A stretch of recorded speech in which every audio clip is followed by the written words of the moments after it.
नमस्कार दोस्तों, कैसे हो आप सब। उम्मीद है आप सब ठीक होंगे, स्वस्थ होंगे, पढ़ाई आपकी अच्छे से चल रही होगी। तो स्वागत है आपका एनसीईआरटी की सीरीज में। हम एनसीईआरटी की सीरीज डिस्कस कर रहे थे। ये जो हमारी सीरीज है, इसमें हमने अभी तक एनसीईआरटी की जो ज्योग्राफी की है, क्लास 6 ज्योग्राफी की एनसीईआरटी पढ़ रहे हैं हम, क्लास 6 की। इसमें अभी तक हमने 4 चैप्टर है वो ख़त्म कर दिए हैं, 4 अध्याय है वो हमारे कंप्लीट हो चुके हैं। कल हमने चौथा अध्याय देखा था, और जब हमने चौथे अध्याय को देखा तब तो साथ साथ में कुछ हमने 5वें अध्याय के भी कुछ पॉइंट थे वो हमने डिस्कस किए थे। क्योंकि चौथा जो हमारा अध्याय है, चैप्टर जो 4 है, वो इतना खास महत्वपूर्ण नहीं है। हम यूपीएससी के पर्सपेक्टिव से पढ़ रहे हैं, और कुछ स्टेट पीसीएस का एग्जाम है, उसमें भी एनसीईआरटी का महत्व बहुत ज़्यादा है, तो उस पर्सपेक्टिव से पढ़ रहे हैं। जब हमारा पर्सपेक्टिव वो है तो वहाँ पर किस प्रकार के क्वेश्चन पूछे जाते हैं, हम उस पर्सपेक्टिव से पढ़ेंगे। हमारा तरीका भी पढ़ने का वही होगा। तो जब हम चौथा चैप्टर देख रहे थे, 4th चैप्टर देख रहे थे, तब हमने एक चीज़ बताई कि देखो चौथा चैप्टर है वो हमारे एग्जाम के लिए काम का नहीं है, तो हमने 10-15 मिनट में उस चैप्टर को ख़त्म कर दिया था। साथ साथ में 5वां चैप्टर भी स्टार्ट कर दिया था। तो अब हम आगे वाला जो हमारा बाकी रह गया था कल, उसको डिस्कस करने वाले हैं। तो ध्यान से पढ़िए, हमारे साथ जुड़े रहिए, बहुत अच्छे से शांतिपूर्ण तरीके से धीरे धीरे हम सारे चैप्टर है वो ख़त्म करेंगे।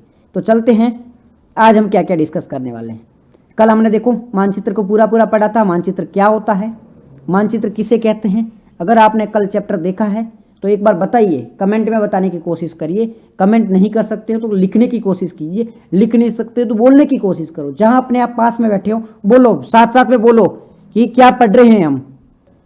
जब तक आप नहीं बोलोगे, जब तक आप इंटरेक्ट नहीं करोगे, तब तक देखो सारी पढ़ाई है वो व्यर्थ है। अगर आपको पढ़ना है, अगर आपको सारी चीज़ें सीखनी है, तो तब आपको इंटरेक्ट करना होगा, आपको मेरे साथ साथ चलना होगा, तभी आप पढ़ पाओगे, तभी आप चीज़ें सीख पाओगे।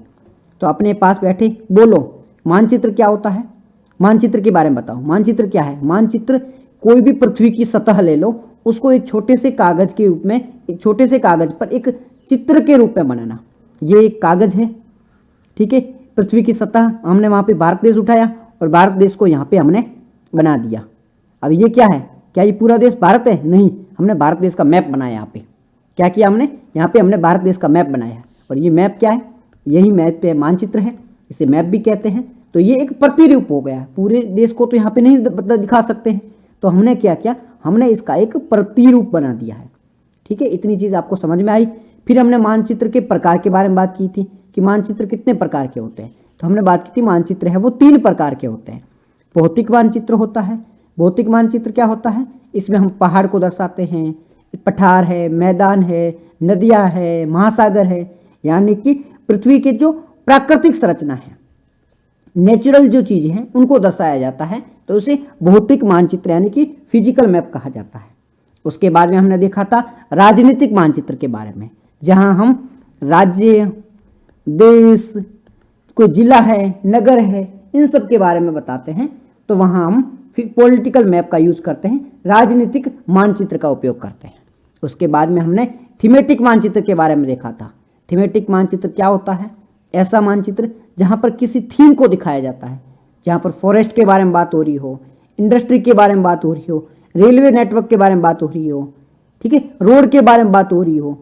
ऐसा मैप बनाया जाता है जहां पर किसी स्पेसिफिक थीम के बारे में बात होती है, वहां पर हम थीमेटिक मानचित्र का उपयोग करते हैं। कल हमने इसके बारे में देखा था।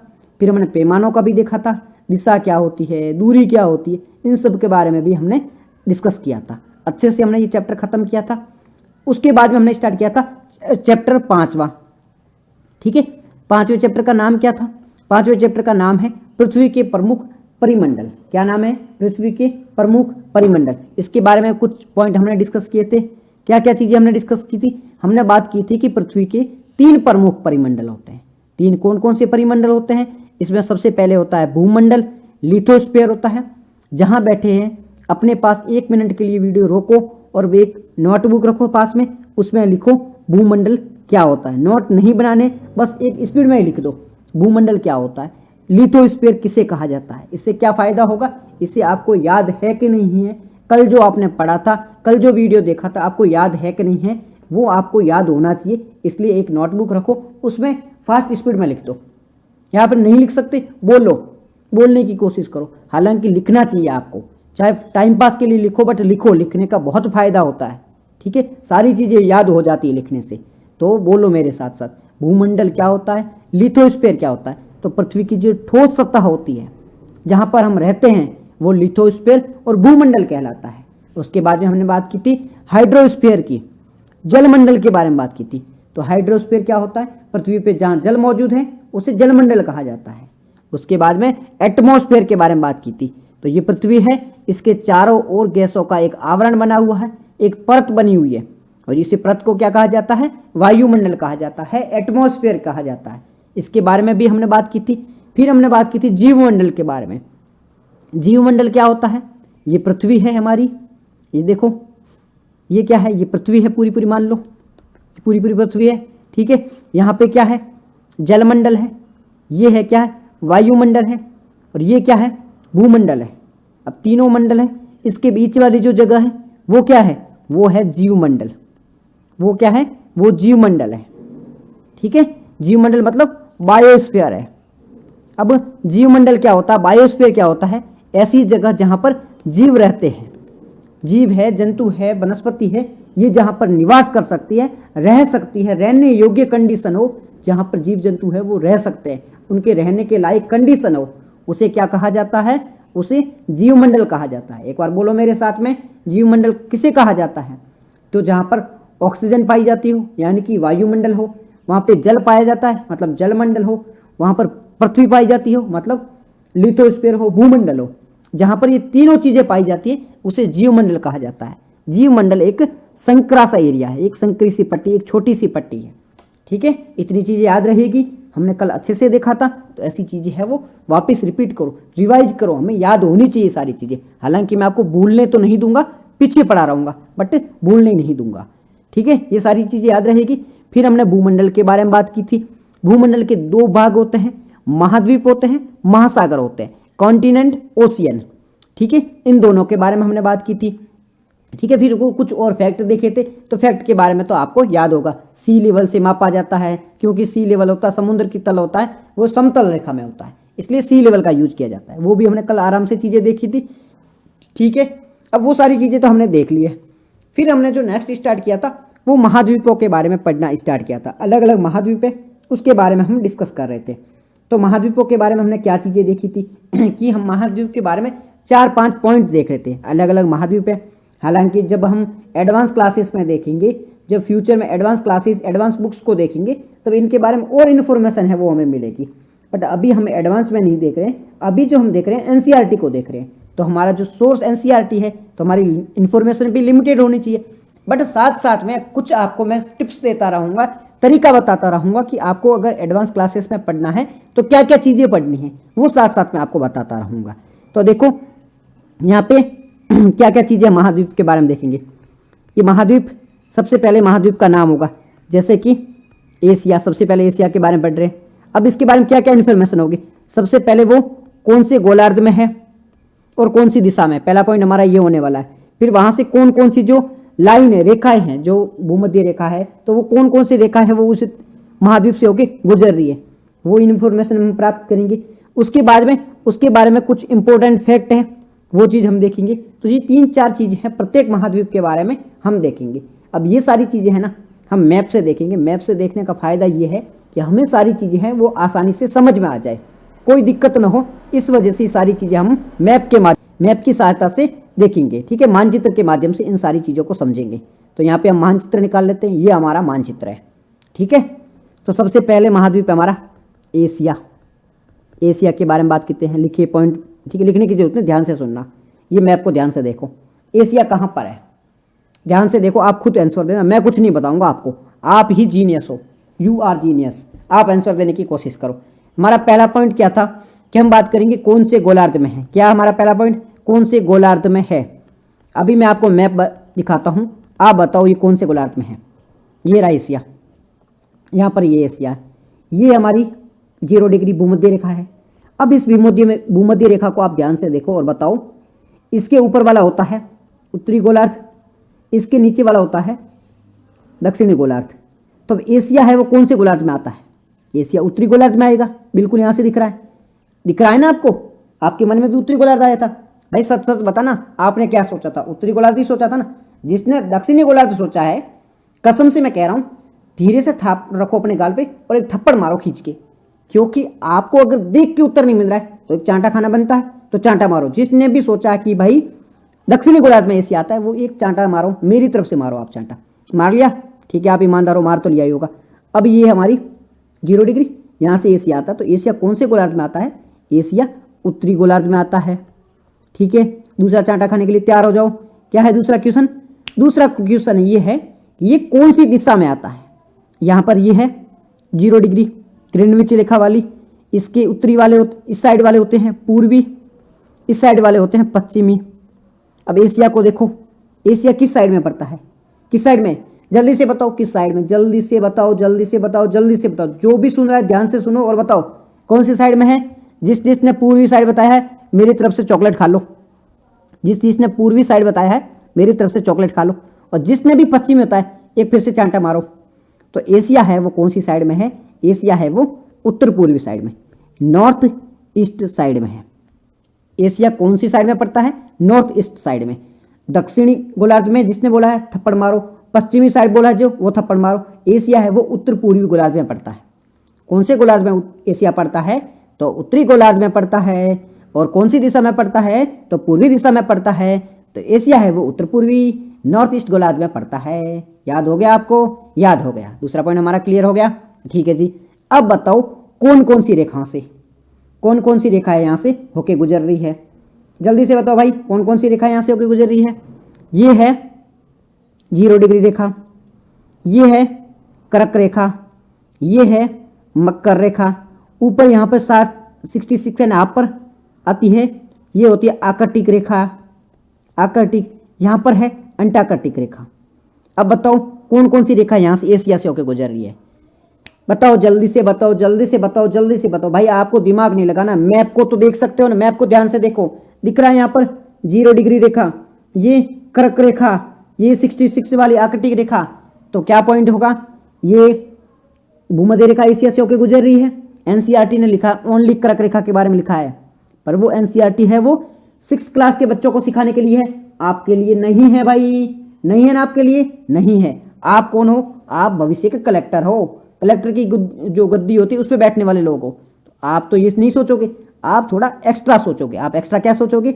नहीं यार, भूमध्य रेखा भी तो गुजरती है ना, गुजरते है ना। हाँ भाई, भूमध्य रेखा भी तो गुजरती है। इक्वेटर भी एशिया से होकर गुजरती है, क्योंकि यहाँ पे देश पड़ता है इंडोनेशिया, और इंडोनेशिया से भूमध्य रेखा गुजरती है। इसका मतलब है कि भूमध्य रेखा एशिया से होकर भी गुजरती है। तो पहले कौन सी रेखा है? भूमध्य रेखा। फिर कर्क रेखा तो गुजरती है, ये तो हमारे प्यारे भारत से भी होकर गुजरती है, तो कर्क रेखा तो ऑब्वियस आ जाएगी। और फिर आर्कटिक रेखा भी होकर गुजरती है। तो एशिया से कौन कौन सी रेखाएं गुजरती है? सबसे पहले लिखो रेखाएं। कौन कौन सी रेखा है? भूमध्य रेखा, भूमध्य रेखा। दूसरी कौन सी है भूमध्य रेखा के बाद में? कर्क रेखा। इक्वेटर, इंग्लिश वालों ध्यान से सुना, इक्वेटर। कर्क की बोलते हैं कैंसर, और आर्कटिक को आर्कटिक ही बोलते हैं। आर्कटिक को कौन सी बोलते हैं? आर्कटिक ही बोलते हैं। तो तीनों रेखा यहाँ से होकर गुजरती है। एशिया से कौन सी रेखा गुजरती है? 3 रेखाएं होकर गुजरती है, भूमध्य रेखा, कर्क रेखा और आर्कटिक रेखा। याद रहेगा? कोई दिक्कत नहीं है? नहीं है जी कोई दिक्कत, अच्छी बात है। दिक्कत है तो मकर रेखा एशिया से नहीं गुजरती है, और नीचे वाली अंटार्कटिक ये भी नहीं गुजरती है। ओके, नेक्स्ट पॉइंट क्या है? नेक्स्ट पॉइंट एशिया और यूरोप। एशिया कहाँ है? ये रहा। यूरोप कहाँ है? ये रहा। इन दोनों को डिवाइड कौन करता है? बताइए जी। एशिया और यूरोप को डिवाइड कौन करता है? कौन करेगा? ये रहा एशिया और ये रहा यूरोप। यहां पर एक पर्वत है जिसका नाम क्या है? यूराल माउंटेन, यूराल पर्वत। यूराल पर्वत कहां पर है? यूराल पर्वत कहां है? यूराल पर्वत कहां है? जल्दी से बताओ। यूराल पर्वत है वो एशिया और यूरोप की सीमा पर है। यूराल पर्वत कहां है? एशिया और यूरोप की सीमा पर है। कौन से देश में है? रसिया में। कौन से देश में है? रसिया में। एशिया और यूरोप की सीमा पर कौन सा पर्वत है? यूराल पर्वत है। तो एशिया और यूरोप को कौन डिवाइड करता है? यूराल पर्वत डिवाइड करता है। और इस क्षेत्र को क्या कहा जाता है? यूरेशिया। Eurasia Eurasia. तो क्या इंफॉर्मेशन हो गई हमारी, एशिया और यूरोप को डिवाइड किया जाता है यूरेशिया के द्वारा। एशिया और यूरोप को यूरेशिया द्वारा डिवाइड किया जाता है। कौन सा पर्वत यहाँ पे, यूराल पर्वत है, यूराल माउंटेन है, जो कि एशिया और यूरेशिया की सीमा पर है। और इस क्षेत्र को क्या कहा जाता है, इस पूरे रीजन को, इस पूरे एरिया को, यूराल पर्वत के जो रीजन है इसको क्या कहा जाता है, इसे कहा जाता है यूरेशिया। याद रहेगा जी, यूरेशिया याद रहेगा, बिल्कुल रहेगा, क्यों नहीं रहेगा, 3 बार बोला है। यूरेशिया, यूराल पर्वत, यूरेशिया, यूरोप प्लस एशिया, ये क्या करता है, अलग अलग करता है। बीच में बाउंड्री कौन बनाता है, तो यूराल माउंटेन, यहां पर है यूराल पर्वत। ओके जी, याद रहेगा, कोई कंफ्यूजन नहीं है, नहीं है तो आगे बढ़ते हैं। नेक्स्ट, यूरोप और एशिया को क्या कहा जाता है, यूरेशिया। अब एनसीईआरटी को साइड में रखो। अब बताओ, तीनों ओर से महासागरों से घिरा हुआ है, ये क्यों पढ़ रहे हैं हम, ये आपको पता होना चाहिए। आपका प्रेजेंस ऑफ माइंड है वो होना चाहिए क्लास में, आपका प्रेजेंस ऑफ माइंड है वो क्लास में होना चाहिए। कलेक्टर बनना है भाई, आईएएस बनना है, धाक जमानी है, कलेक्टर बनोगे, गाड़ी होगी, देखेंगे लोग बाग, तो उनके लिए, पापा के लिए, मम्मी के लिए, भाइयों के लिए ध्यान से पढ़ो। क्या पढ़ना है, तीनों ओर से पानी से घिरा हुआ है। कितनी ओर से, तीनों ओर से। कहाँ कहाँ, यहाँ पे पानी है, कौन सा सागर है, यहाँ पे प्रशांत महासागर है। ये चीजें पढ़ो ध्यान से, देखो ध्यान से, ऑब्जर्व करो इन चीजों को। यहाँ पे कौन सा महासागर है, हिंद महासागर है। यहाँ पे कौन सा महासागर है, आर्कटिक महासागर है। तो अगर कोई क्वेश्चन पूछ ले, आपको एनसीईआरटी में लिखा है कि कौन कौन से महासागरों से घिरा हुआ, नहीं लिखा है, तो कैसे पता करेंगे, हम टैलेंटेड है, हम खुद पता कर लेंगे। तो एशिया महाद्वीप है वो प्रशांत महासागर से घिरा हुआ है, हिंद महासागर से घिरा हुआ है, और ऊपर आ गया आर्कटिक महासागर। तीनों ओर से महासागरों से घिरा हुआ महाद्वीप है। कौन सा है, एशिया महासागर, एशिया महाद्वीप है। और ये विश्व का सबसे बड़ा महाद्वीप है, विश्व का सबसे बड़ा महाद्वीप है। वर्ल्ड लार्जेस्ट कॉन्टिनेंट कौन सा है, तो वो एशिया है।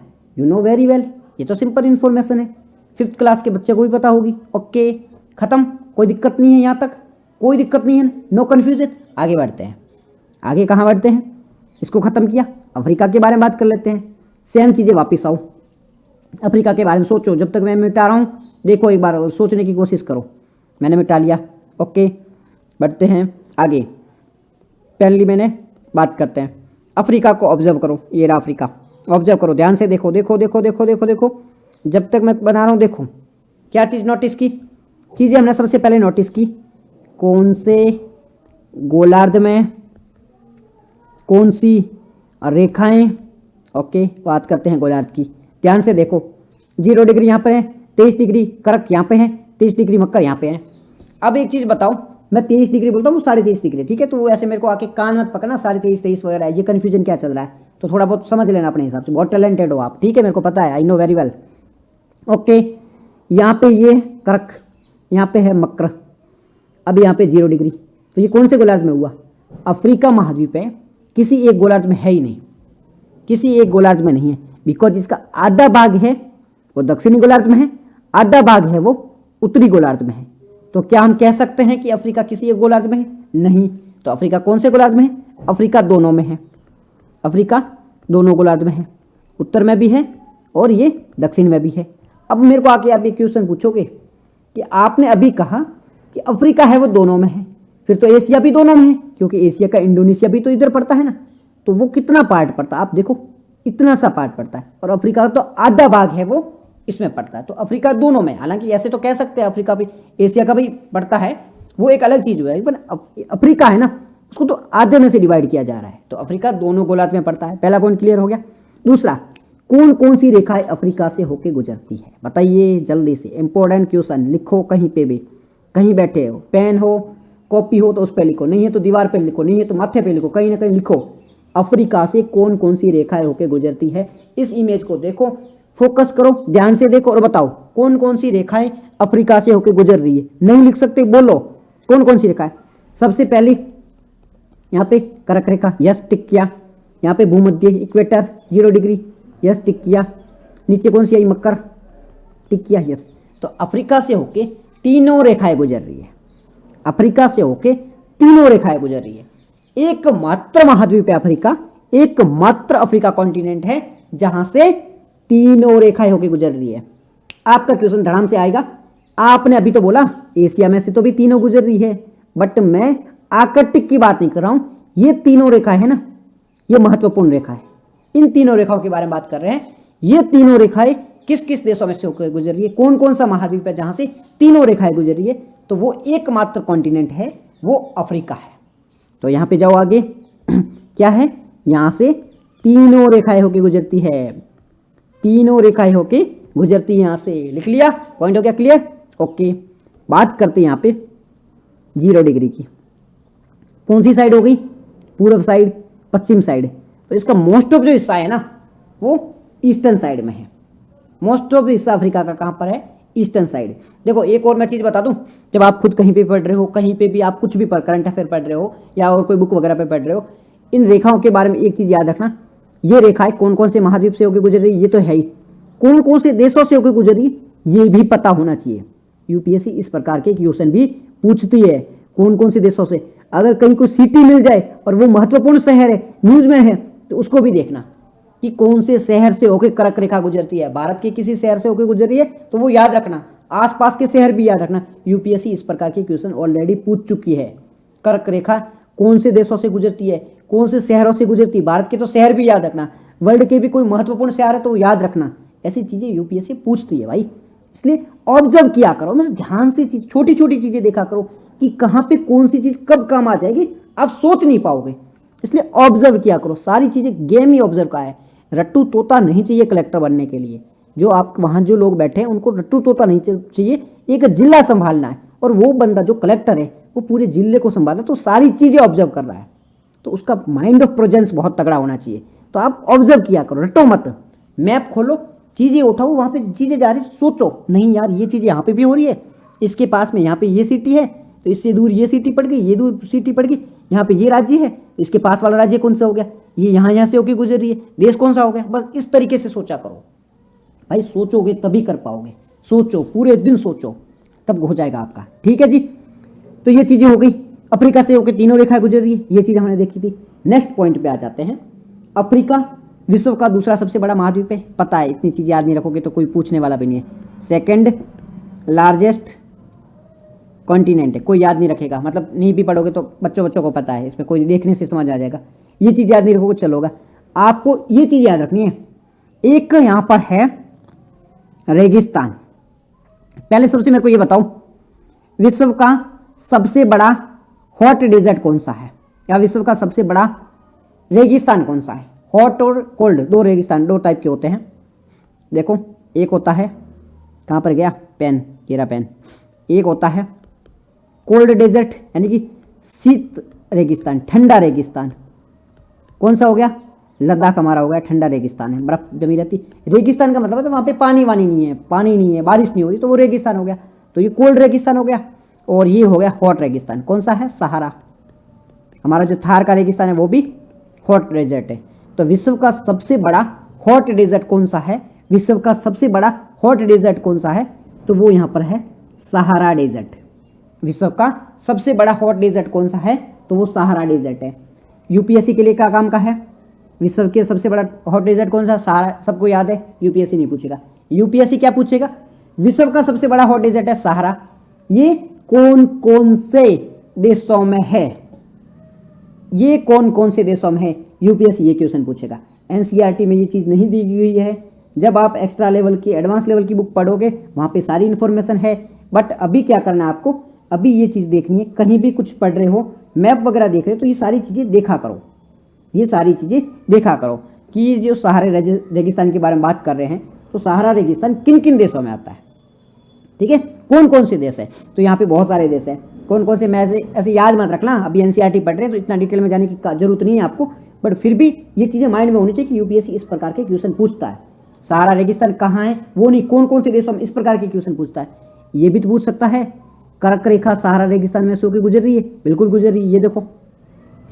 तो सहारा रेगिस्तान के बारे में बात करें तो अल्जीरिया, चाड, इजिप्ट, माली, अपने मोरक्को, नाइजीरिया, सूडान, ट्यूनिसिया और वेस्टर्न सहारा, ये सारे यहाँ पे देश है, इन सारे देशों से होकर गुजरी। रटना मत, कोई बात नहीं, आगे देखते रहेंगे, मैंने एक बार इन्फॉर्मेशन के लिए सारी चीजें बताई है। यूपीएससी इस प्रकार के क्वेश्चन पूछते हैं, इस वजह से एक्स्ट्रा इन्फॉर्मेशन के लिए बताया है कि अल्जीरिया है, चाड है, इजिप्ट है, ठीक है। और कौन सा, माली है, लीबिया है, मोरक्को है, नाइजर है, सूडान है, ट्यूनिसिया है, वेस्टर्न सहारा है, इन सारे देशों में से होके ये गुजर रही है अपनी। इतनी इन्फॉर्मेशन पता होनी चाहिए इसके बारे में, ठीक है। सहारा सबसे बड़ा रेगिस्तान है। सहारा के नीचे एक रीजन आता है साहेल। साहेल क्या होता है, साहेल और सहारा है, साहेल में मैदानी भाग होता है, ठीक है, थोड़ी थोड़ी घास के मैदान होते हैं, ठीक है, तो वो साहेल है। और ये सहारा है, तो ये इन्फॉर्मेशन पता ही है। बच्चे पता नहीं किसके रोते रहते हैं, बच्चे तो बहुत बुरे होते हैं भाई, इतना क्या रोना, रोने तो भाई क्या ही कर सकते हैं, ठीक है जी। ओके, ये इन्फॉर्मेशन हो गई। अब एक और चीज देखो, विश्व की सबसे बड़ी, मैं लंबी रिवर के बारे में बात कर रहा हूं। विश्व की सबसे लंबी रिवर कौन सी है, विश्व की सबसे लंबी रिवर कौन सी है, बचपन से पढ़ते आ रहे हैं, नाइल रिवर। विश्व की सबसे बड़ी कौन सी रिवर है, नाइल रिवर। नाइल रिवर कहां पर है, अफ्रीका में। इस पे यूपीएससी क्वेश्चन पूछेगा नहीं, यूपीएससी के ये काम की चीज है नहीं। दो चीजें देख लो, एक है लंबी रिवर, एक है बड़ी रिवर। जब मैं लंबी की बात करता हूं तो मैं बात करता हूं लेंथ की, ठीक है। जब मैं लंबी की बात करता हूं मैं लेंथ की बात करता हूं, मैं लंबाई की बात करता हूं, मतलब मैं किलोमीटर ये लंबी कितनी है उसके बारे में बात कर रहा हूं, मैं ये बात कर रहा हूं। जब मैं बड़ी की बात करता हूं मैं वॉल्यूम की बात करता हूं, मैं आयतन की बात करता हूं, यानी कि मैं चौड़ाई की बात करता हूं, इसमें पानी कितना है। जब मैं लंबाई की बात करता हूं तो वो नील नदी है, नाइल रिवर है। और जब मैं चौड़ाई की बात करता हूं, आयतन की बात करता हूं, तो वो कौन सी है, अमेजन रिवर है। तो जब आपको कोई क्वेश्चन पूछे कि बड़ी नदी कौन सी है, ठीक है, इन मतलब वो बात करते हैं इन टर्म ऑफ वॉल्यूम, तो वो अमेजन है। लंबी नदी कौन सी है, तो वो नाइल रिवर है। दोनों में डिफरेंस पता होना चाहिए। अमेजन कहां पर, अमेजन यहां पर है दक्षिण अमेरिका में, और नाइल रिवर कहां पे, अफ्रीका में। अब ये यूपीएससी के काम का नहीं है। यूपीएससी क्या क्वेश्चन पूछेगा, नाइल रिवर कौन कौन से देशों से होकर बहती है, ये क्वेश्चन पूछ सकता है। नाइल रिवर है वो कौन कौन से देशों में से होकर बह सकती है, यूपीएससी के लिए ये काम की चीज है। जब कहीं पे भी कुछ चीजें पढ़ रही हो तब इस प्रकार की इंफॉर्मेशन जरूर पढ़ा करिए, जरूर पढ़ा करिए, ठीक है। दूसरा, यूपीएससी और क्या पूछ सकती है, यूपीएससी ये पूछ सकती है कि नाइल रिवर कहां से ओरिजिनेट होती है, बिल्कुल पूछा जा सकता है, ठीक है। उसके बाद में नाइल रिवर कहां पर डिस्चार्ज होती है, डिस्चार्ज मतलब ये किस समुद्र में जाके गिरती है, कहां पर जाके गिरती है, इस प्रकार का क्वेश्चन पूछ सकती है यूपीएससी। फिर कौन सी महत्वपूर्ण सिटी है वो नाइल रिवर पे आती है, बिल्कुल यूपीएससी क्वेश्चन पूछ सकती है। तो यूपीएससी के चैप्टर है वो है, ठीक है। यूपीएससी इस लेवल के क्वेश्चन पूछती है, तो आपको उस तरीके से पढ़ना है। मैं सिंपल साथ साथ में बता रहा हूं इस वजह से कि कहीं आप सेल्फ स्टडी कर रहे हो, कहीं पर भी टाइम पास के लिए भी कुछ पढ़ रहे हो, आपको ऐसी कोई इन्फॉर्मेशन दिखे तो उसको लिखो, उसका नोट बनाओ, उसको माइंड में रखो, क्योंकि इस प्रकार की इन्फॉर्मेशन यूपीएससी पूछती है। तो यहाँ पे ये रही नाइल रिवर, एक यहाँ पे व्हाइट नाइल है, एक ब्लू नाइल है, ठीक है। यहाँ पे दो ओरिजिनेट होती है, यहाँ पे एक विक्टोरिया लेक है वहां से ओरिजिनेट होती है। अलग अलग देश कौन कौन से हैं, फिर इजिप्ट है, सूडान है, यहाँ पे इजिप्ट लास्ट में, ठीक है। इजिप्ट है, सूडान है, इथियोपिया है, तंजानिया, युगांडा, रवांडा, बुरुंडी, ठीक है, Republic of Congo, Kenya, Eritrea, ये सारे देश है। अब देश कहाँ पढ़ोगे, एडवांस लेवल में हम पढ़ेंगे तो सारी चीजें समझेंगे। मैं रटवा दूंगा आपको, एक एक बात दिमाग में घुसा दूंगा, जैसे ऐसे घुसा रहा हूँ ना वो भी घुसवाऊंगा, तो वो चीजें आपको याद करवा के मानूंगा। टेंशन मत करो, आप ध्यान रखो लेवल क्या यूपीएससी का, वो चीजें देखो। तो Egypt, Sudan, Ethiopia, Tanzania, Uganda, Rwanda, Burundi, फिर कांगो, केन्या, इरिट्रिया, इन देशों से होकर गुजरती है। इन देशों से होकर गुजरती है। जाती कहाँ है भाई, जा तो रही बट जा कहाँ रही है, तो ये यहाँ पे आ रही है। कहाँ आ रही है, यहाँ पे एक सागर है, एक सी है। सी का नाम क्या है, भूमध्य सागर, मेडिटेरेनियन सी। क्या नाम है, भूमध्य सागर, मेडिटेरियन सी। क्या है, भूमध्य सागर, मेडिटेरियन सी। बहुत काम का सी है। क्यों काम का है, एक तो यहां से बहुत ज्यादा व्यापार होता है, दूसरा यूपीएससी का तो ये फेवरेट टॉपिक है। क्यों है, इसके चारों ओर देश है ना, इनमें कुछ ना कुछ नाटक चलते रहते हैं। यहाँ पे पड़ता है इजराइल, नाटक चलता रहता है, ठीक है। यूरोप में भी नाटक चलते रहते हैं।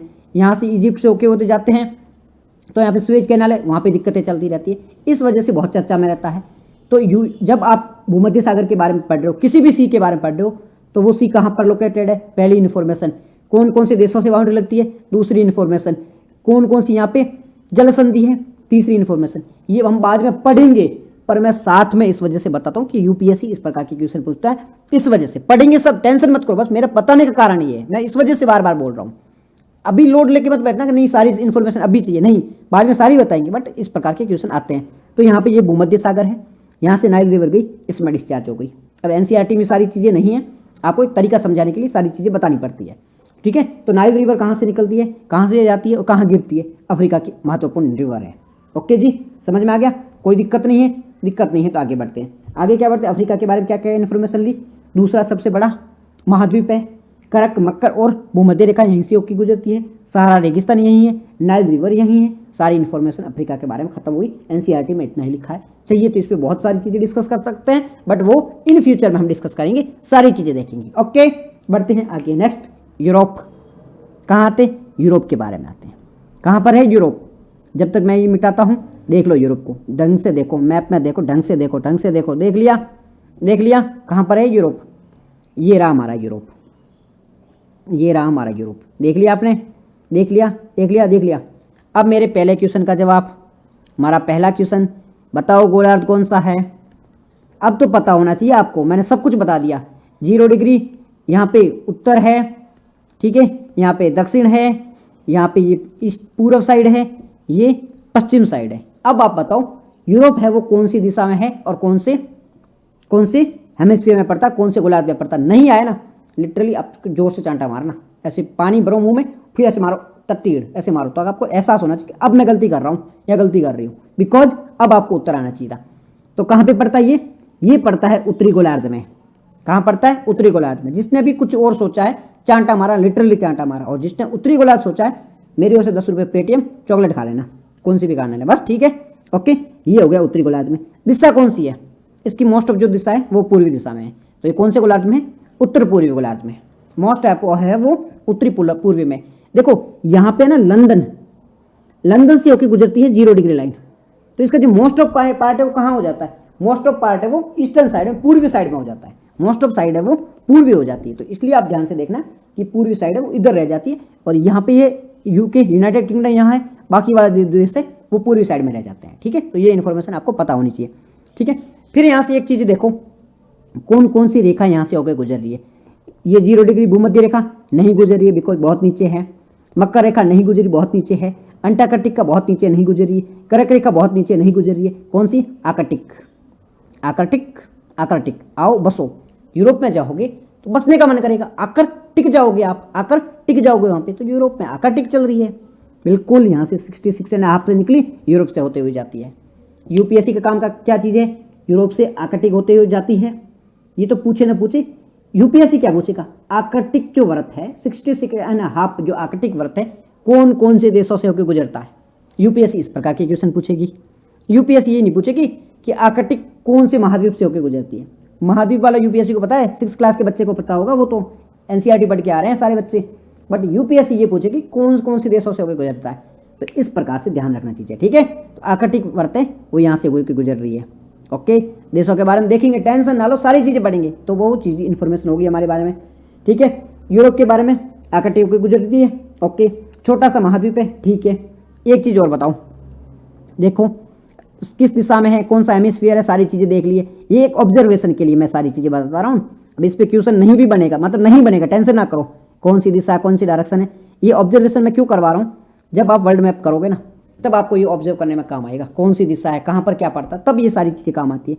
यूरोप को ध्यान से देखो, ये रहा यूरोप, ठीक है? अफ्रीका को भी एक बार ध्यान से देखो। अफ्रीका के बारे में एक इन्फॉर्मेशन मेरे को बताना, कितनी ओर से ये महासागरों से घिरा हुआ है? कितनी ओर से ये महासागरों से घिरा हुआ है? यहाँ पर इंडियन ओशन, हिंद महासागर, यहाँ पे कौन सा है? अटलांटिक महासागर। यहाँ से कौन सा है? अटलांटिक महासागर। नीचे कौन सा आता है? दक्षिणी महासागर। तो ये तीनों ओर से महासागरों से घिरा हुआ है। अफ्रीका भी तीनों ओर से महासागरों से घिरा हुआ है। कौन कौन से हैं? हिंद महासागर, इंडियन ओशियन, अटलांटिक और सदर्न सी। सदर्न सी थोड़ा नीचे आ सकता है, उससे ज़्यादा बाउंड्री नहीं लगती इसकी, बट ये तीनों ओर से महासागरों से घिरा हुआ है। बात करें यूरोप की, तो यूरोप भी तो तीनों ओर से घिरा हुआ है ना। यहाँ पे कौन सा आ गया? आर्कटिक महासागर आ गया। ऊपर देखो आर्कटिक महासागर आ गया, और यहाँ पे कौन सा आ गया? अटलांटिक महासागर आ गया। तो यूरोप भी तीनों ओर से महासागरों से घिरा हुआ, आर्कटिक और अटलांटिक महासागर से घिरा हुआ है। अटलांटिक महासागर में भी ये कौन सा पार्ट है? उत्तरी अटलांटिक का है। नीचे ये कौन सा है? दक्षिणी अटलांटिक का है। तो ये भी इस प्रकार से भी इन्फॉर्मेशन आपको पता होनी चाहिए। एनसीईआरटी सारी चीजें नहीं बताएगी, आप कलेक्टर हो, आपको पता होनी चाहिए। ओके, ये सारी चीजें याद है। आर्कटिक व्रत कौन कौन से देशों से होकर जाती है? तो देखो यहाँ पे स्वीडन ऊपर आपको दिख रहा होगा, स्वीडन है, फिर कौन सा है, फिनलैंड है, फिर रसिया है, यूएस है। यहाँ देखो यूएस दिख जाएगी, रसिया दिख जाएगी, तो कन्फ्यूजन होगी नहीं इन दोनों देशों में, तो ये तो आपको पता है। स्वीडन, नॉर्वे ये भी ऊपर आ जाते हैं, तो इनमें भी कन्फ्यूजन नहीं होगी। डेनमार्क से होकर गुजरती है, कनाडा से होकर गुजरती है, आइसलैंड से होकर गुजरती है, नॉर्वे से नहीं गुजरती है। ओके, ये चीज़ें हम एडवांस में देखेंगे, तो सारी चीज़ें आपको पता होनी चाहिए। तो ये 8 देशों से होकर गुजरती है, आगे हम देख लेंगे, टेंशन ना करो। ओके, ये इन्फॉर्मेशन हो गई इसके बारे में, यूरोप के बारे में। नेक्स्ट आते हैं यूनाइटेड अरब अमीरात के बारे में, नहीं यूएस के बारे में। यूनाइटेड अरब अमीरात का एक बार बताओ, यूनाइटेड अरब अमीरात यूएई कहाँ पर है, कौन से महाद्वीप में है? यूएई कौन से महाद्वीप में है? एशिया महाद्वीप में है, यही तो है ना हमारा, ये एशिया है, ठीक है। तो यहाँ पे है यूनाइटेड अरब अमीरात। ओके, याद रहेगा ना, कोई दिक्कत नहीं, साइड में पता होनी चाहिए सारी चीज़ें, यहाँ पे है, ठीक है, यूनाइटेड अरब अमीरात। अब हम इसके बारे में बात करें अमेरिका के बारे में। अमेरिका में बोलूँगा, इसको दक्षिण उत्तरी अमेरिका ही समझना, ठीक है। अमेरिका में बोल रहा हूँ तो इसको उत्तरी अमेरिका ही समझना। मैं बार बार अमेरिका बोलूँगा, आप यूएस मत समझना। यूएस एक देश है, वो अलग है। उत्तरी अमेरिका एक महाद्वीप है, वो अलग है। उत्तरी अमेरिका महाद्वीप में बहुत सारे देश है, कनाडा आ जाता है, नीचे मैक्सिको आ जाता है, इधर पनामा वनामा, ये सारे देश आ जाते हैं। तो मैं उत्तरी अमेरिका की बात कर रहा हूँ, या अमेरिका बोलूँ तो ये सारी चीज़ें आप समझना, ठीक है। तो मैं यूएस के बारे में बात नहीं कर रहा हूँ। ओके, समझ आ गई। पहला पॉइंट हमारा हमेशा क्लियर वाला, कौन से गोलार्ध में है, ये कौन सा है, इसके ऊपर कौन सा आता है, उत्तरी गोलार्ध, तो उत्तर में हो गया। यहाँ पे 0 डिग्री है, तो ये पश्चिम है, तो उत्तर पश्चिमी। नॉर्थ वेस्ट गोलार्ध में पड़ता है, याद रहेगा, नॉर्थ वेस्ट गोलार्ध याद रहेगा। ओके, पहला पॉइंट हमारा क्लियर हो गया, नॉर्थ वेस्ट उत्तरी पश्चिमी गोलार्ध में पड़ता है। दूसरा पॉइंट क्या है, दूसरा पॉइंट क्या है इसका, यूएस के बारे में दूसरा पॉइंट क्या है? दूसरा पॉइंट ये है कि यूएस से होके कौन कौन सी रेखाएं गुजरती है। यूएस का मतलब मैं अमेरिका के बारे में बात नहीं कर रहा हूँ, मैं उत्तरी अमेरिका की बात करूंगा, मेरे यूएस बार बार आ जाता है, आप उत्तरी अमेरिका समझना। तो उत्तरी अमेरिका से कौन कौन सी रेखाएं होकर गुजर रही है, ये कौन सी है, मकर गुजर रही है, यहाँ पर, यहाँ देखो मैक्सिको, यहाँ से होकर गुजर रही है। पहला पॉइंट हो गया, ये मकर रेखा, कर्क रेखा, मकर नहीं, कर्क रेखा उत्तरी अमेरिका से होकर गुजर रही है। ओके, तो यहाँ पे लिखो कर्क रेखा उत्तरी अमेरिका से होकर गुजर रही है। ओके, दूसरा आर्कटिक वृत्त, यहाँ से आर्कटिक वृत्त भी गुजर रही है। तो उत्तरी अमेरिका की जब बात करते हैं तो वहाँ कौन कौन सी रेखा गुजर रही है, यहाँ पे कर्क रेखा गुजर रही है, यहाँ से आर्कटिक वृत्त गुजर रही है, कर्क रेखा और आर्कटिक वृत्त, कर्क रेखा आर्कटिक वृत्त, भूमध्य रेखा नीचे रह गई, नहीं गुजर रही है, और मकर भी नहीं रह रही है, ठीक है। तो आर्कटिक और कर्क रेखा, आर्कटिक ऊपर है, वो आकर जहाँ टिकने वाले देश है ना वहीं गुजरेगी। ऐसे ये नीचे वाले देश हैं, थोड़े बहुत गरीब देश हैं, और वो अमीर देश है, तो वहाँ पर टिकने का मन करेगा, तो आर्कटिक वहाँ से होकर गुजर रही है, और कर्क तो गुजर ही रही है। तो उत्तरी अमेरिका से 2 रेखाएं गुजर रही है। ओके, सारी चीज़ें क्लियर होगी। नेक्स्ट ये कहते हैं, यहाँ पे एक चीज़ नोटिस करना, अब है ना, ये चीज़ में एडवांस लेवल में पढ़ेंगे तब सारी चीज़ें क्लियर हो जाएगी, अभी काफ़ी यहाँ पे इन्फॉर्मेशन ले लेना साथ साथ में। ये कौन सा है, ये दक्षिणी महासागर है, ये कौन सा है, उत्तरी महासागर है। अब यहाँ पे एक आप टर्म याद रखना, टर्म क्या है, शब्द क्या है, वर्ड क्या है, स्थल संधि। 2 वर्ड होते हैं, एक होता है स्थल संधि, एक होता है जल संधि। क्या क्या वर्ड है, एक है स्थल संधि, दूसरा है जल संधि। तो एक होता है हमारा स्थल संधि, इसे इस्तमस भी कहा जाता है। क्या कहा जाता है, इस्तमस। इस्तमस की स्पेलिंग क्या होगी, ISTHMUS, इस्तमस। दूसरा होता है जल संधि, इसे कहा जाता है स्ट्रेट। क्या कहा जाता है, स्ट्रेट। स्ट्रेट मतलब क्या होता है इस्तमस और स्ट्रेट का। ये जो स्थल संधि है इसे स्थल डमरू भी कहा जाता है, स्थल डमरू, ठीक है। जल संधि को जल संधि। अब बात करें सबसे पहले स्थल संधि की। क्या होता है स्थल संधि, ये एक लैंड है मासस, एक लैंड समझ लो, एक कुछ जमीन समझ लो, ठीक है। ये भी नीचे एक जमीन समझ लो। अब इन दोनों जमीनों को जोड़ने वाली जो जगह है ना, ये जो 2 जमीनें हैं, ए ये भी कोई देश है, बी ये भी कोई देश है, इन दोनों को बीच में पानी है और इनकी सहायता से इसे जोड़ा जा रहा है, इसे कहा जा रहा है स्थल संधि, या फिर स्थल डमरू कहा जा रहा है, या फिर इस्तमस कहा जा रहा है। तो इस्तमस वो जगह होती है जहां से 2 लैंड मासेस को जोड़ा जाता है, यानी कि ब्रिज के रूप में कहा जा रहा है। तो संकरा एक पॉइंट होता है, संकरा सा एक भूभाग होता है जो 2 बड़े लैंड मासेस को जोड़ता है। 2 बड़े लैंड मासेस कौन से, एक ये बड़ा लैंड मासेस है, एक ये बड़ा लैंड मासेस है, मतलब जगह है। इन दोनों को जो जोड़ने वाली जगह है, एक संकरी सी पट्टी होती है, इसे क्या जाता है, इसे स्थल डमरू कहा जाता है, इसे इस्तमस कहा जाता है। इस्तमस समझ में आ गया। इस्तमस मतलब 2 लैंड मासेस को जोड़ने वाली धारा, जो लैंड मासेस को जोड़ने वाली जो जगह होती है उसे स्थल डमरू कहा जाता है। फिर होता है जल संधि। जल संधि क्या है, जल संधि में 2 जल को जोड़ने वाली, 2 वाटर बॉडी को, 2 जलाशयों को, दो बड़े जलाशयों को जोड़ने वाली जो जगह होती है उसे जल संधि कहा जाता है। तो जल संधि में कौन कौन सी जल संधियां हैं? जल संधि में कौन कौन सी जल संधियां हैं, कौन कौन सी स्टेट है? जैसे आपने पाक स्टेट सुना होगा, पाक जल संधि। कहां पर ये पाक जल संधि, नाम से क्या लग रहा है भारत और पाकिस्तान के बीच में होगी? नहीं, भारत और श्रीलंका के बीच में। फिर हमने देखा है मलक्का स्ट्रेट, मलक्का कहां पर है? ये है मलय प्रायद्वीप और सुमात्रा वगैरह, इंडोनेशिया वगैरह वहां पर है। बेरिंग जल संधि रूस और अलास्का के बीच में, यहाँ पे ये रूस आ गया, यहाँ पे अलास्का इनके बीच में है, वो है कौन सी है? बेरिंग जल संधि है। यूपीएससी इस प्रकार के क्वेश्चन पूछता है, ये बहुत काम की चीज़ है सारी, ठीक है। फिर जिब्राल्टर जल संधि है, फिर सुंडाल जल संधि है, फिर बोरफोसस जल संधि है, डेनिस जल संधि है। एनसीईआरटी में नहीं है, आगे क्लास है उनके सबके बारे में पढ़ेंगे, बहुत डिटेल में पढ़ने वाले हैं, वर्ल्ड मैप पढ़ेंगे, सारी चीजें पढ़ेंगे। बट चीजें याद रखना, इस प्रकार के क्वेश्चन यूपीएससी पूछता है, इस वजह से बता रहा हूं, एक्स्ट्रा इन्फॉर्मेशन है, एनसीईआरटी में सारी चीजें नहीं है। ओके, जल संधि समझ में आ गई, स्टेट समझ में आ गई। अब आ जाते हैं बात स्थल संधि की। स्थल डमरू के बारे में बात कर देते हैं, इस्तमस के बारे में बात कर रहे हैं। तो हमने देखा कि इस्तमस है वो बड़े लैंड मासेस को जोड़ता है, दो बड़े लैंड मासेस होते हैं, दो बड़े भूमि के टुकड़े होते हैं, उनको जोड़ने का काम करता है। फॉर एग्जाम्पल कहाँ से देखें हम? एग्जाम्पल देखने के लिए आप उत्तरी अमेरिका को देखो एक बार उत्तरी अमेरिका को देखो, देख लिया उत्तरी अमेरिका को, देख लिया ना, ठीक है। नीचे देखो दक्षिण अमेरिका, ये दक्षिण अमेरिका है। इन दोनों को यहाँ से जोड़नी है ना, इन दोनों को यहाँ से जोड़ा जाता है। किसके द्वारा जोड़ा जाता है? कौन सी स्थल संधि है जो इन दोनों को जोड़ती है? तो यहाँ पर एक स्थल संधि है जिसका नाम है पनामा। तो पनामा जो इस्तमस ऑफ पनामा, इसे पनामा स्ट्रेट भी कहा जाता है, जल संधि का भी काम करती है। बिकॉज यहाँ पे अटलांटिक महासागर को पैसिफिक ओशियन से जोड़ा जाता है, अटलांटिक ओशियन को पैसिफिक ओशियन से जोड़ा जा रहा है, और दक्षिण अमेरिका को उत्तरी अमेरिका से जोड़ा जा रहा है, दक्षिणी अमेरिका को उत्तरी अमेरिका से जोड़ा जा रहा है। फिर से देखो यहाँ से, ये देखो ऊपर है उत्तरी अमेरिका, नीचे है दक्षिण अमेरिका। यहाँ पे एक देश है उसका नाम है पनामा, उस देश के नाम पे इसका नाम पड़ गया पनामा जल संधि या पनामा स्थल संधि। अब ये क्या कर रही है? दो लैंड मासेस को जोड़ तो रही है ना, कौन कौन से? उत्तरी अमेरिका, दक्षिण अमेरिका। और महासागर कौन कौन से हो गए? अटलांटिक महासागर को प्रशांत महासागर से जोड़ रही है। तो यही हो गई स्थल जल संधि भी जल संधि भी कह सकते हो, स्थल संधि भी कह सकते हो। स्टेट भी और दोनों ही काम कर रही है, ठीक है। इस्तमस का भी काम कर रही है। नाम क्या है? पनामा इस्तमस या स्टेट ऑफ पनामा। याद रहेगा कि हमने अमेरिका के बारे में क्या जानकारी ली, उत्तरी अमेरिका के बारे में इतनी इन्फॉर्मेशन आपके लिए इनफ है। आगे और डिटेल में चीज़ें आएगी और पढ़ेंगे, लेकिन अभी के लिए इतनी चीज़ें है वो इनफ है आपके लिए, ठीक है। चीज़ें याद होगी। एक चीज़ और देख लो, अमेरिका के चारों ओर कौन कौन से महाद्वीप है, ये महासागर कौन कौन से है?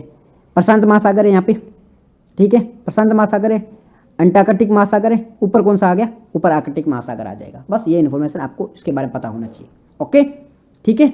नेक्स्ट बढ़ते हैं आगे। नेक्स्ट हमारा कौन सा महाद्वीप आएगा? नेक्स्ट कौन सा आएगा? नेक्स्ट आएगा दक्षिणी अमेरिका। दक्षिण अमेरिका ध्यान से देखो, मैं मिटा देता हूँ, एक बार ध्यान से देखो और देख के बता दो मेरे को कौन से गोलार्ध में आता है, कौन से गोलार्ध में आता है, कौन से गोलार्ध में आता है। याद करके बता दो, देख के बता दो, देख के बता दो, देख के बता दो। 0 डिग्री। तो मोस्ट ऑफ इसका पार्ट है वो दक्षिणी गोलार्ध में है, कुछ इसका पार्ट है वो उत्तरी गोलार्ध में। तो मोस्ट ऑफ वो दक्षिण गोलार्ध में।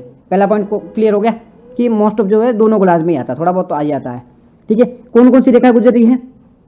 कौन कौन सी रेखा है? मकर है, यस। दूसरा है भूमध्य है, भूमध्य है, यस। तो मकर भूमध्य यस। कर्क रेखा नहीं गुजरी, कर्क रेखा ऊपर हो गई, ये नीचे आ गया, तो कर्क रेखा यहाँ से नहीं गुजरी। कौन कौन सी दो रेखा है? एक है भूमध्य रेखा, एक है मकर रेखा। दो रेखा यहाँ से होकर गुजर रही है, याद रहेगा। मकर और भूमध्य, मकर और भूमध्य। कहाँ की बात हो रही है? दक्षिणी अमेरिका के बारे में बात हो रही है। लैटिन अमेरिका जो देश है, लैटिन क्यों है? लैटिन भाषा की वजह से बोला जा रहा है, लैटिन अमेरिका कहा जाता है इसे, नहीं तो इसे दक्षिण अमेरिका कहा जाता है। तो इसका पहला पॉइंट क्लियर हो गया। दोनों इसमें हेमिस्फीयर दोनों गोलार्ध में आ रहा है, दोनों रेखा यहाँ से होकर गुजर रही है। ओके, कोई दिक्कत नहीं। नेक्स्ट पॉइंट क्या है? नेक्स्ट पॉइंट आप देखो, कौन कौन से महासागर है? प्रशांत महासागर इधर और इधर अटलांटिक महासागर है, नीचे दक्षिणी महासागर आ गया। तो तीनों ओर से महासागरों से घिरा हुआ है। ओके, ये पॉइंट भी सिंपल है, मैप में देख के समझ में आ जाएगा। नेक्स्ट पॉइंट क्या है? नेक्स्ट यहाँ पे पर्वत श्रृंखला है, कुछ इंपॉर्टेंट पर्वत श्रृंखला है यहाँ पे। वो देखो सब में होती है, वो तो बहुत डिटेल में आगे पढ़ेंगे, बट कुछ एनसीईआरटी में दी है तो आपको बहुत चीज़ें पता होनी चाहिए। जहाँ एनसीईआरटी में जो चीज़ें हैं वो हम चीज़ें देख रहे हैं, बाकी डिटेल में और भी इन्फॉर्मेशन है। तो यहाँ पे ये देखो एंडीज पर्वत श्रृंखला है, एक यहाँ पे ये ऐसे किनारे पे बनी हुई है। नाम क्या है इसका? एंडीज। यहाँ पे पेरू चिल्ले वगैरह देश है ना, तो यहाँ से होके गुजर रही है ये पर्वत श्रृंखला, जिसका नाम है एंडीज पर्वत श्रृंखला।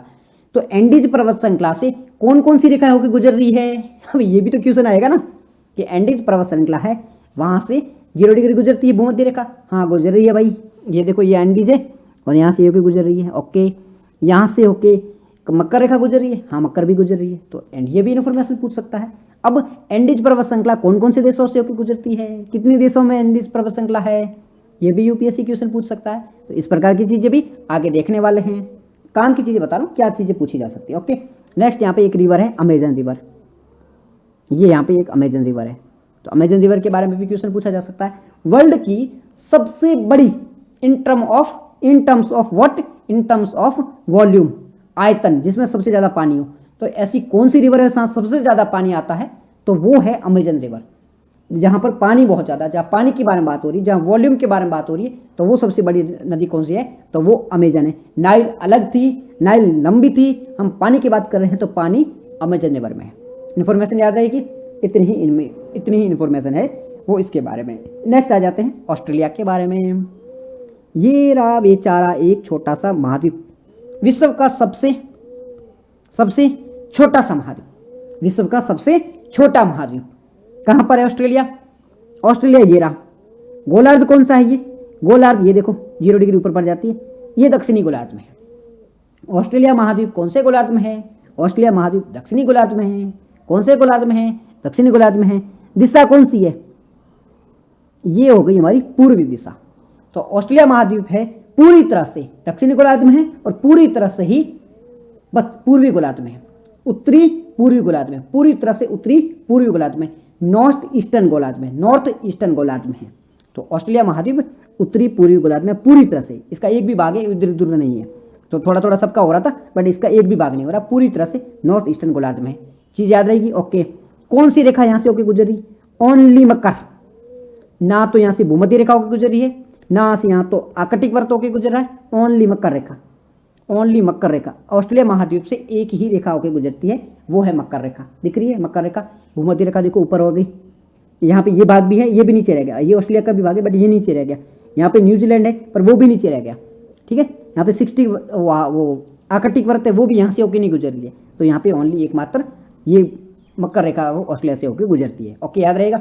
नेक्स्ट ऑस्ट्रेलिया के बारे में क्या इन्फॉर्मेशन याद रखनी, तो देखो वैसे इसके बारे में खास इन्फॉर्मेशन है नहीं, डिटेल में पढ़ने वाले एनसीईआरटी में सिंपल सी इन्फॉर्मेशन यही है कि विश्व का सबसे छोटा महाद्वीप है और चारों ओर से महासागरों से घिरा हुआ है। एकमात्र ऐसा महाद्वीप जो चारों ओर से महासागरों से घिरा हुआ है, वो कौन सा है, एकमात्र ऐसा महाद्वीप जो चारों ओर से महासागरों से घिरा हुआ है। ये देखिए भाइयों, चारों ओर से महासागरों से घिरा हुआ है। कौन कौन से महासागर है, प्रशांत महासागर यहाँ पे आ गया, यहाँ पे हिंद महासागर आ गया, नीचे से आर्कटिक महासागर आ गया, तो चारों ओर से महासागरों से घिरा होने वाला एकमात्र महाद्वीप कौन सा है, तो वो कौन सा है, ऑस्ट्रेलिया महाद्वीप है। ओके, याद रहेगा, नो डाउट, बिल्कुल याद रहेगा, ठीक है। इतनी इंफॉर्मेशन इसके लिए इनफ है। नेक्स्ट है अंटार्कटिक, ये रहा ना श्वेत महाद्वीप क्यों है, पूरा बर्फ है श्वेत महाद्वीप। गोलार्ध कौन सा हो जाएगा, दक्षिणी गोलार्ध हो जाएगा, फिर दक्षिण में पड़ा है, और पूर्वी पश्चिम में उसमें होगा नहीं क्योंकि ये बीच में से कटती है, तो पूर्वी पश्चिम में इसमें कुछ नहीं है। पहला पॉइंट कौन सा है, दक्षिणी गोलार्ध में बिल्कुल श्वेत है, बिल्कुल, क्योंकि बर्फ पड़ा है। अब यहाँ पे इंसान नहीं बसते, लोग यहाँ पे नहीं रहते हैं। अब लोग नहीं रहते तो क्या होता है, यहाँ पे अलग अलग देश होते हैं ना, वो क्या करते हैं, खोज करने के लिए अपनी रिसर्च सेंटर स्थापित करते हैं, अपनी शोधशाला स्थापित करते हैं। तो भारत ने भी यहाँ पे अपनी शोधशाला स्थापित की है। तो भारत के कौन कौन से रिसर्च सेंटर है, वो अंटार्कटिक महाद्वीप में है। अंटार्कटिक का जो महाद्वीप है वहां पर भारत के कौन कौन से 2 प्रमुख शोध केंद्र हैं, तो कौन कौन से हैं, एक है मैत्री, एक का नाम क्या है मैत्री, दूसरा कौन सा है भारती। एक है मैत्री, दूसरा है भारती। मैत्री भारती क्या है, भारत के शोध सेंटर है जहां पर भारत रिसर्च करती है, और ये कहां पर स्थित है, ये अंटार्कटिका में स्थित है। कहां पर स्थित है, ये अंटार्कटिका में स्थित है। तो अंटार्कटिक, वहां पर लोग नहीं रहते हैं, दक्षिणी गोलार्ध में स्थित है, दक्षिणी ध्रुव के पास स्थित है, यहाँ पर दक्षिणी साउथ पोल है वहां पर स्थित है, ठीक है। लोग यहाँ पे रहते नहीं हैं, मानव बिल्कुल नहीं है, शोध केंद्र है। भारत के कौन से हैं, तो वो है मैत्री और भारती। अलग अलग देशों के होते हैं तो भारत के भी है। सारी इन्फॉर्मेशन क्लियर हो गई। हो गई। अब हम आ जाएंगे, महाद्वीप सारे हमने पढ़ लिए, अब हम आएंगे जलमंडल के बारे में पढ़ेंगे और फिर स्टार्ट करेंगे महासागरों के बारे में। तो सबसे पहले बात करते हैं जलमंडल के बारे में, बात करते हैं जलमंडल के बारे में। अभी देखते हैं, इसी मैप से देखेंगे, सारी चीज़ें यहीं से पढ़ेंगे, कहीं और जाने की जरूरत नहीं, एक मैप सब कुछ बताएगा। तो सबसे पहले बात कर लेते हैं जलमंडल कहते हैं किससे गए। जलमंडल मतलब पानी जहाँ पर पाया जाता है। तो पृथ्वी पे बहुत बड़ा भाग है, वहाँ पे जल पाया जाता है। पृथ्वी का जो बहुत बड़ा भाग है वहाँ पर जल पाया जाता है। कितने % भाग पे जल पाया जाता है? तो वो 71% भाग पे। एनसीईआरटी की बेसिक इन्फॉर्मेशन है। यूपीएससी ने एक बार क्वेश्चन भी पूछा था, कितनी % वो वाटर जो कहाँ कितना यूज है, इस प्रकार के परसेंटेज का वाला भी क्वेश्चन पूछा था। तो थोड़ी बहुत इन्फॉर्मेशन पता होनी चाहिए, कभी कभार ऐसी गलती से क्वेश्चन आते हैं रैंडम मॉब, तो थोड़ा बहुत इन्फॉर्मेशन पता होना चाहिए। तो ये 71% भाग पे पानी पाया जाता है। पृथ्वी के 71% भाग पे पानी पाया जाता है। अब 71 पे पाया जाता है तो लैंड कितने पे होगी, अपनी जो भूमि है वो कितने पे होगी? तो 71 तो 29% भाग पे है वो जमीन है, 79 है वो पानी है, तो 29 क्या होगा? 29 होगी वो जमीन होगी। ठीक है, ओके ओके, समझ गई। ओके, आगे बढ़ो। आगे बढ़ते हैं तो बात करते हैं पृथ्वी पे जल पे ज़्यादा पाया जाता है, जहाँ जल पाया जाता है उसे जलमंडल कहा जाता है। पृथ्वी के 71% भाग पे पानी पाया जाता है और 29 पे जो हमारी है क्या पाया जाती है? भूगल पाया जाता है या स्थल पाया जाता है। अब जो ये 79 है इसको भी बात करते हैं, डिवाइड करते हैं। 79 में से 97%, ये 79 है, इसमें से 90%, मतलब ये 79 को 100 मान लो, इस 79% है, इसमें से 97% जो पानी है वो कहाँ है? वो महासागरों में। वो कहाँ है? वो महासागरों में, यानी कि वो खारा पानी है, उसका हम उपयोग नहीं कर पाते हैं। 79% 71% है, उसमें से 97% मतलब 97% है वो पानी उपयोगी नहीं है। 71% हमारे पूरा पानी पाया जाता है, उसमें से 97% जो पानी है उसका हम यूज नहीं कर सकते, क्योंकि वो खारा पानी है, वो लवणीय जल है। ठीक है, शुद्ध भाषा में बोले तो वो लवणीय है, वो सॉल्टी वाटर है। अब 9% गया तो बचा कितना? बचा गया कितना? 3%। 3% पानी है वो फ्रेश वाटर है, वो मीठा जल है। अब ये पीने योग्य है, पीने योग्य तो है बट इसे पी नहीं सकते। क्यों नहीं पी सकते? क्योंकि ये जो पानी है वो कहाँ पाया जाएगा? बर्फ जमा हुआ, बर्फ के रूप में जमा हुआ, अंटार्कटिक है, आर्कटिक है, उसमें जमा हुआ पड़ा है। फिर हम देखेंगे हिमालय जैसे महाद्वीप पे, हिमालय जैसे जो पहाड़ है वहाँ पर जमा हुआ पड़ा है, तो ये जमा हुआ है, इसका उपयोग नहीं कर सकते। फिर वाटर वेपर के रूप में भी तो रहता है, उसका भी तो उपयोग नहीं कर पाएंगे। तो पीने योग्य पानी कितना है? पीने योग्य पानी केवल 0.03% है। हम कहते हैं पानी बहुत है, पर पीने योग्य कितना है? 0.03% है पानी। तो या तो अपन कोई टेक्नोलॉजी लेके आओ जिसे 71% है इसका उपयोग कर सकते हैं, नहीं तो प्यास के मारे मरोगे, क्योंकि 0.03% पानी ही पीने योग्य पानी है, बाकी पानी है वो अपवेस्ट है, उसका यूज आप नहीं कर सकते हो। ओके जी, समझ गए। अब आते हैं हम महासागरों के बारे में बात करेंगे। कितने महासागर है टोटल बताइए जी? तो 5 महासागर है। कितने महासागर है? 5 महासागर है। कौन कौन से? सबसे बड़ा कौन सा है? सबसे पहले नंबर पे आता है प्रशांत महासागर। कौन सा है? प्रशांत महासागर। कहाँ पर है ये हमारा? ये रहा प्रशांत महासागर, ये रहा प्रशांत महासागर। दूसरा कौन सा है? दूसरा है हमारा अंटार्कटिक महासागर। अंटार्कटिक कहाँ है? ये रहा। अटलांटिक कहाँ है? ये रहा अंटार्कटिक महासागर। तीसरा कौन सा है? इंडियन ओशियन, हिंद महासागर। कहाँ पर है? ये देखो, वी आकार का उल्टा त्रिभुजाकार जो भी है, ये है हिंद महासागर। उसके बाद में दक्षिणी महासागर। कहाँ पर है? ये रहा दक्षिणी महासागर। उसके बाद में लास्ट कौन सा है? आर्कटिक महासागर। कहाँ पर है ये रहा। तो कितने महासागर हो गए? 5। कौन कौन से? प्रशांत महासागर, पैसिफिक ओशियन, फिर है अटलांटिक ओशियन, एस आकार का अटलांटिक ओशियन, फिर है हिंद महासागर, इंडियन ओशियन, फिर है सदर्न ओशियन, दक्षिणी महासागर, लास्ट में आर्कटिक महासागर। कहाँ है ये? आर्कटिक महासागर सबसे ऊपर है। याद होगी इन्फॉर्मेशन इसके बारे में। अब थोड़ा बहुत इनके बारे में बात कर लेते हैं। सबसे पहले प्रशांत महासागर, पैसिफिक ओशियन के बारे में बात करते हैं। इनको हम मिटा देते हैं। क्या कर लेते हैं? मिटा देते हैं। बात किसके बारे में करते हैं? बात करते हैं प्रशांत महासागर की। कहाँ पर है ये प्रशांत महासागर? ये रहा प्रशांत महासागर। तो क्या इन्फॉर्मेशन प्रशांत महासागर की? विश्व का सबसे बड़ा महासागर, विश्व का सबसे बड़ा महासागर।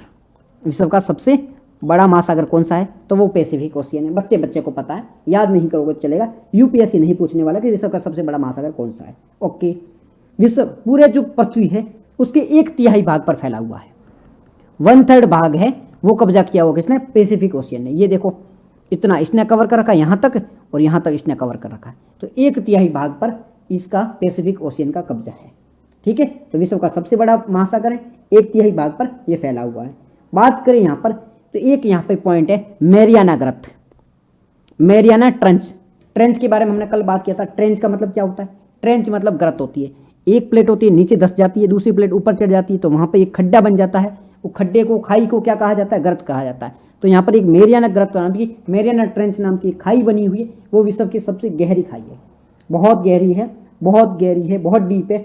कौन सी है? नाम क्या है उसका? उसका नाम है मैरियाना ग्रंथ। कहाँ पर है वो? प्रशांत महासागर में। याद रहेगा, बिल्कुल विश्व का सबसे गहरा पॉइंट है। ठीक है, कौन कौन से देश है इसके चारों लगते हैं? ऑस्ट्रेलिया लगता है इसकी पश्चिम साइड में, और एशिया लगता है पश्चिम साइड। देश नहीं, हम महाद्वीपों के बारे में बात करें तो ऑस्ट्रेलिया और एशिया। इधर कौन सा लगेगा? उत्तरी अमेरिका और दक्षिण अमेरिका। याद रहेगा। पश्चिम में कौन कौन से हैं? ये पश्चिम में है। अब आपको ये तो पूर्व में नहीं, इसके पश्चिम में पड़ रहे हैं, इसके पश्चिम में पड़ रहे हैं, ये इसके पूर्व में पड़ रहे हैं। तो पूर्व में ये देश है, पूर्व में ये महाद्वीप है, दक्षिण महासागर, दक्षिण महाद्वीप, दक्षिण अमेरिका और उत्तरी अमेरिका। और वहाँ पे पूर्व में कौन कौन से? उत्तरी अमेरिका और दक्षिण अमेरिका। पश्चिम में कौन कौन से? एशिया और ऑस्ट्रेलिया। याद रहेगा, कोई कन्फ्यूजन नहीं है। ठीक है, आते हैं हम नेक्स्ट अटलांटिक महासागर की ओर। कहाँ पर अटलांटिक महासागर? एस आकार का, देखो कहाँ पर है? एस आकार का, ये रहा हमारा अटलांटिक महासागर। एक मिनट, हाँ,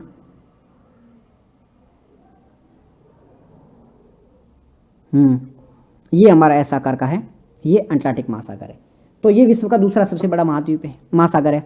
विश्व का दूसरा सबसे बड़ा, सेकंड लार्जेस्ट। कोई नहीं पूछने वाला, याद नहीं रखोगे चलेगा। दूसरा सबसे बड़ा है। आकार है किसका है? तो अटलांटिक महासागर है वो एस आकार का है। इधर से यूं है, इधर से यूं, तो एस आकार का है। ये चीज याद रखना, ये एस आकार का है।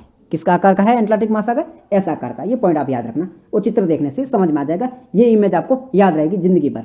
कौन से आकार का है? एस आकार का। बताओ कौन सा आकार? एस आकार का है। याद रहेगी इमेज, बिल्कुल याद रहेगी। नहीं भूलोगे? बिल्कुल नहीं भूलोगे। सीमा कहाँ कहाँ से लगती है? बाउंड्री बताओ, बाउंड्री बताओ, बाउंड्री बताओ। अटलांटिक महासागर की सीमा कहाँ कहाँ से लगती है भाई? बताओ मेरे को, बाउंड्री एक बार बताओ। आप ही बताओ, चलो मैं नहीं बोल रहा हूँ। यहाँ पे देखो यूरोप है, यहाँ देखो अफ्रीका है, यहाँ देखो दक्षिण अमेरिका है, यहाँ देखो उत्तरी अमेरिका है। कहाँ कहाँ से सीमा लग रही है? कहाँ कहाँ से लग रही है? क्या मेरे को बताने की जरूरत है? क्या मेरे को अभी भी बताने की जरूरत है? क्या मेरे को अभी भी बताने की जरूरत है? नहीं है ना? ओके जी, समझ गए बच्चे, अच्छे हो आप लोग। एस आकार का। इधर आ गया यूरोप, यूरोप से बाउंड्री लगती है। इधर आ गया अफ्रीका, अफ्रीका से बाउंड्री लगती है। इधर आ गया अमेरिका, कौन सा? दक्षिण वाला, उससे बाउंड्री लगती है। इधर आ गया उत्तरी अमेरिका, बाउंड्री लगती है। दिशा अब आप बताओ। ये है एस आकार का अटलांटिक महासागर। ये कौन सी दिशा होगी? पूर्व दिशा होगी। ये कौन सी दिशा होगी? पूर्व होगी। ये कौन सी होगी? पश्चिम होगी। ये कौन सी दिशा होगी? पश्चिम होगी। अब पूर्व पश्चिम में भी ये बताओ, ये कौन सी पूर्व है? ये दक्षिण पूर्व है। ये कौन सी है? ये उत्तर पूर्व है। ये साउथ ईस्ट है। ये नॉर्थ ईस्ट है। ये नॉर्थ वेस्ट है। ये कौन सा है? साउथ वेस्ट है। याद रहेगा, बिल्कुल याद रहेगा। तो किस किस से सीमा लगती है? दक्षिण अमेरिका से, उत्तरी अमेरिका से, यूरोप से, अफ्रीका से। कौन सी दिशा में लगती है? बिल्कुल याद है, कोई भी कंफ्यूजन नहीं है, बिल्कुल याद रहेगा। सबसे ज्यादा ये बिजी रहता है, सबसे ज्यादा बिजी रहने वाला महासागर कौन सा है? सबसे ज्यादा बिजी रहने वाला महासागर कौन सा है? तो वो कौन सा है? अटलांटिक महासागर। क्यों है बिजी? बिजी मतलब देखो, यहाँ पे अमेरिका है, यहाँ पे ये दक्षिण अमेरिका है, यहाँ पे यूरोप है, यहाँ पे अफ्रीका है। यहाँ का माल भी जाएगा, इधर से होते हुए जाएगा तो भी जाएगा, इधर से होते हुए तो भी यहाँ से जाएगा, इधर से होते हुए तो भी यहाँ से जाएगा, इधर से होते हुए जाएगा तो भी यहाँ से जाएगा, इधर से होते हुए तो भी जाएगा, इधर से होते हुए तो भी जाएगा। सबसे ज़्यादा व्यापार कहाँ से हो रहा है? यहीं से हो रहा है। माल भेजना है तो यहीं से जाएगा। तो सबसे ज़्यादा कोई व्यापार हो, यहाँ तक कि रसिया भी अपना माल यहाँ से भेजता है, इंडिया भी अपना माल यहाँ से भेजता है या यहाँ से भेजता है, अफ्रीका भी यहाँ से भेजता है। सबसे ज़्यादा जो बिजी कोई महासागर है, जहाँ पे सबसे ज़्यादा पर्यटन टूरिज्म जो भी होता है ना काम यहाँ पे, जो जहाज वहाज चलते हैं वो कहाँ से चलते हैं? इसी महासागर से होते हुए चलते हैं। याद रहेगा ये चीज़ें, बिल्कुल रहेगा। और सबसे ज़्यादा पोर्ट भी कहाँ पर? यहाँ पे अमेरिका के बहुत सारे पोर्ट है, यूरोप के बहुत ज़्यादा पोर्ट है, अफ्रीका के पोर्ट है, यहाँ इनके पोर्ट है, तो बहुत ज़्यादा पोर्ट है वो यहीं पे देखने को मिलते हैं। याद रहेगी इसके बारे में इन्फॉर्मेशन। ओके, नेक्स्ट आता है हिंद महासागर। त्रिभुजाकार इस प्रकार से बना हुआ है हिंद महासागर। हिंद महासागर एकमात्र ऐसा महासागर जिसका नाम किसी देश के नाम पर पड़ा है। एकमात्र ऐसा महासागर जिसका नाम किसी देश के नाम पर पड़ा है। कौन से देश के नाम पर पड़ा है? इंडियन के नाम पे। इंडिया मतलब इंडियन, तो इंडिया के नाम पे। तो हिंद महासागर यानी कि इंडियन ओशियन एकमात्र ऐसा महासागर है जिसका नाम किसी देश के नाम पे पड़ा है। और वो देश कौन सा है? मेरा प्यारा भारत, मेरा भारत महान। मेरे भारत के नाम पे, हमारे भारत के नाम पे इसका नाम पड़ा है इंडियन ओशियन, हिंद महासागर। तो एकमात्र महासागर है।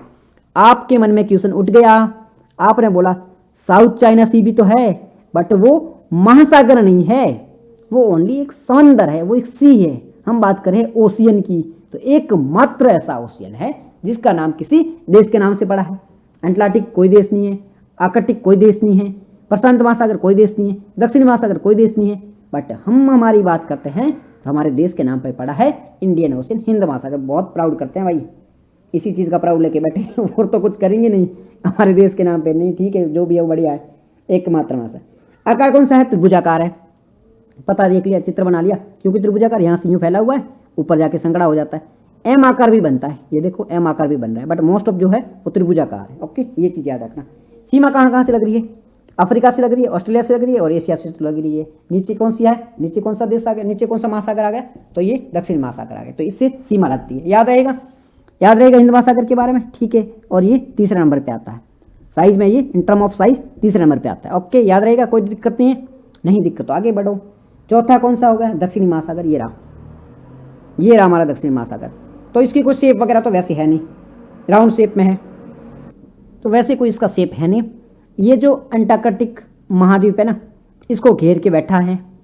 ठीक है, कहाँ से? आर्कटिक वृत्त यहाँ से होकर गुजर रही है, बिल्कुल गुजर रही है। बस इतनी इन्फॉर्मेशन है इसके बारे में, ज़्यादा तो कुछ नहीं है।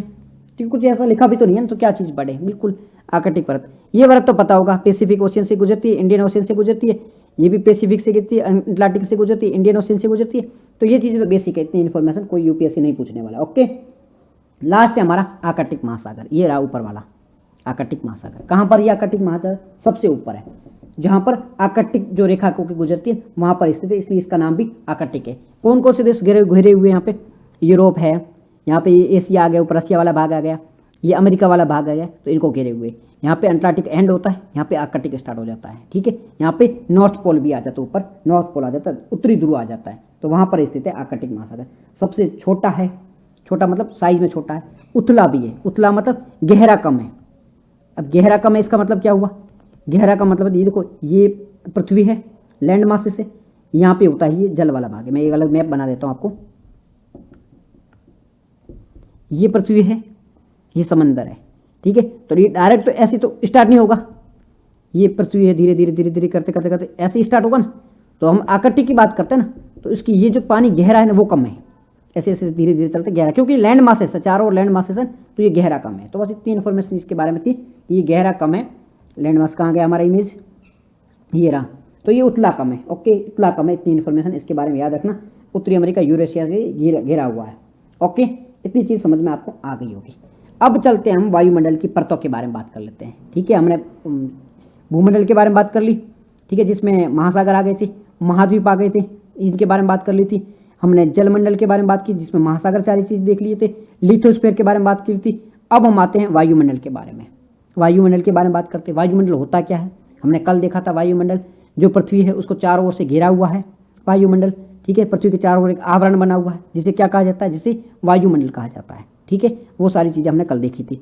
अब वायुमंडल में यहाँ पे हम आ जाते हैं। इस इमेज को ध्यान से देखो, बात करते हैं वायुमंडल की।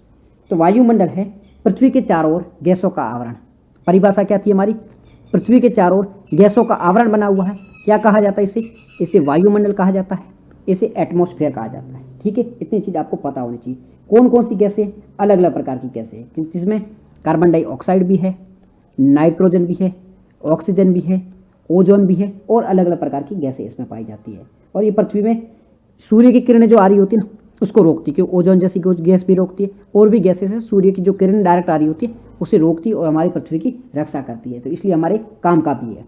इतनी चीज़ आपको पता है, बहुत बेसिक इन्फॉर्मेशन, इसके बारे में कोई रटने वाली बात नहीं। अब हम आ जाते हैं परतों के बारे में। ये देखो, इसको ध्यान से देखो, इसको ध्यान से देखो, एक बार इस इमेज को ध्यान से देखो, नहीं तो जब मैं पढ़ाऊंगा तब आप इसे देखने को बैठोगे, नहीं तो इसे अब ध्यान से देखो। अब इस उत्तर को, इसको देख के आपको क्या समझ में आता है? हम वायुमंडल की परतों के बारे में बात कर रहे हैं। किसके बारे में बात कर रहे हैं? वायुमंडल की परतों के बारे में बात कर रहे हैं। वायुमंडल की कितनी परतें हैं? काउंट करो, 1 2 3 4 5। कितनी परतें हैं? 5 परतें हैं। क्या हमने रटा? नहीं रटा हमने। क्यों नहीं रटा? क्योंकि हम सामने दिख रहा है कि वायुमंडल की 5 परतें हमें यहाँ पे साफ साफ दिख रही है। दिख रही है ना हमें? दिख रही है भाई? क्यों रटने की जरूरत पड़ रही? क्यों रटने की जरूरत नहीं, बस 5 परतें हैं वायुमंडल की। कौन कौन सी परतें हैं? सबसे नीचे हमें यहाँ पे क्या लिखा दिख रहा है? आप खुद पढ़ो, क्या लिखा हुआ दिख रहा है आपको? सौभमंडल दिख रहा है। क्या लिख रहा है? सौभमंडल। तो सबसे नीचे वाली परत कौन सी है? सौभमंडल। इसे इंग्लिश में क्या कहा जाता है? इसे इंग्लिश में क्या कहा जाता है? इसे कहा जाता है ट्रोपोस्फियर। ट्रोपोस्फियर। तो आप अगर आपको पूछे ट्रोपोस्फियर,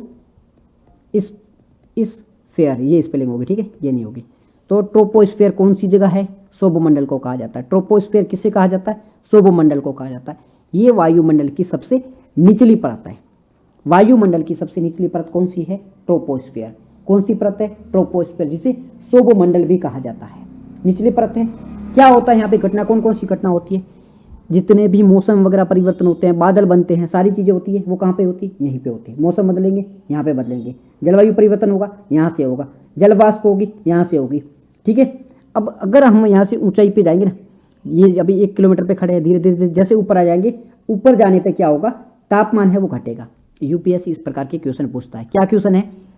जैसे जैसे वायुमंडल में हम ऊंचाई की ओर जाते हैं, हम बात कर रहे हैं सौभमंडल की। सौभमंडल में क्या क्या चीजें होती है? वायुमंडल से संबंधित मौसम बनता है, वो यहीं बनेगा। बारिश होगी, वो यहीं से होगी। बादल बनेंगे, सौभमंडल में बनेंगे। सारी चीजें जो हो रही है ना अपने काम की, वो सौभमंडल में हो रही है। चीजें याद रखना, सौभमंडल में क्या क्या होता है? बारिश, बादल वगैरह सारी चीजें होती है, सौभमंडल में होता है। सौभमंडल में जब हम नीचे से ऊपर जाते हैं, नीचे से ऊपर जाते हैं, तो तापमान में क्या परिवर्तन आता है? यूपीएससी इस प्रकार के क्वेश्चन पूछ सकता है। सौभमंडल में नीचे से ऊपर जाने पे तापमान में क्या परिवर्तन आता है? स्टेट पीसीएस भी इस प्रकार के क्वेश्चन पूछ सकती है। तो तापमान क्या होगा? देखो, धीरे धीरे ऊपर जाओगे, ऊपर जाओगे, ठंडा होगा, तो तापमान है वो घटेगा। क्या होगा? तापमान घटेगा। आपको कोई सूर्य की किरणें तो ऊपर से आ रही तो ज्यादा लगनी चाहिए, नहीं, सूर्य की किरणें यहाँ टकराती, फिर जाके गर्मी बढ़ती है। तो टकराएगी तो यहाँ ज्यादा गर्मी होगी, यहाँ कम होगी। तो सौभमंडल में नीचे से ऊपर जाने पे तापमान है वो घटेगा। टेम्परेचर डिक्रीज, तापमान घटेगा, टेम्परेचर वो डिक्रीज होगा। चीज याद रहेगी, सौभमंडल में नीचे से ऊपर जाने पे तापमान घटेगा। ये मैं बार बार इसलिए रिपीट कर रहा हूँ क्योंकि यूपीएससी इस प्रकार के क्वेश्चन पूछ चुका है, आगे भी पूछ सकता है। याद रहना चाहिए आपको, ये इन्फॉर्मेशन याद रहनी चाहिए, ठीक है। सारी चीजें वो यहाँ पे हो रही है। तापमान है वो ऊंचाई के साथ है, वो घटता है, ये इन्फॉर्मेशन याद रखना। जलवाष्प है, बादल वगैरह वो यहाँ पे बनते हैं। नेक्स्ट है हमारा समताप मंडल। समताप, तापमान है वो समान है। समताप, तापमान है वो समान है। इंग्लिश में क्या कहा जाएगा? स्ट्रेटोस्फियर। क्या कहा जाएगा? स्ट्रेटोस्फियर,